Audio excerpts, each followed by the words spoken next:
Today's Bible reading is from Matthew chapter 22, verses 34 to 40.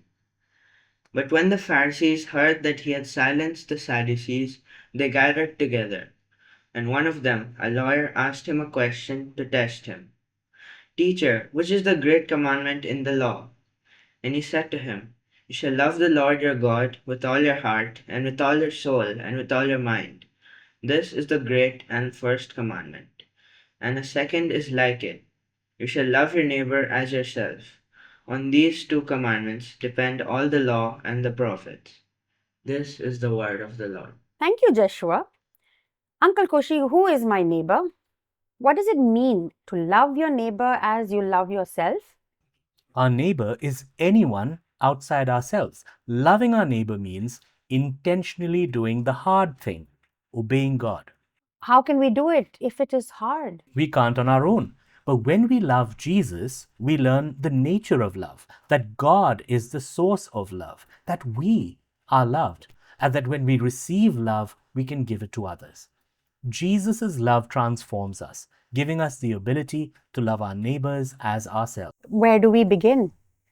Once we know Jesus, we ought to first learn our value in Him. This teaches us to love ourselves in light of who we are in Him. Then, We begin to apply the standards Jesus applied to us, grace, for example, to other people. We forgive like we have been forgiven, whatever the circumstance. what next? If your neighbor needs help, always do the best you can for them. This is compassion. And even when they don't ask for it, look out for their well-being. Share in their joys and sorrows. It sounds like a lot of work. Yes, but Jesus said He had come to serve, not to be served. And He ought to be our standard. So yes, serving your neighbor is the right thing to do, and it brings a deep sense of joy and fulfillment. Where else would this apply? Words. Speak kindly. Speak rightly.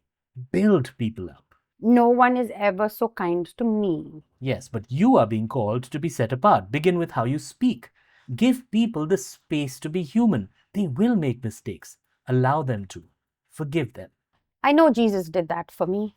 On the cross, Jesus looked down with mercy on His oppressors, which would be people like us, and said, Father, forgive them, for they know not what they do.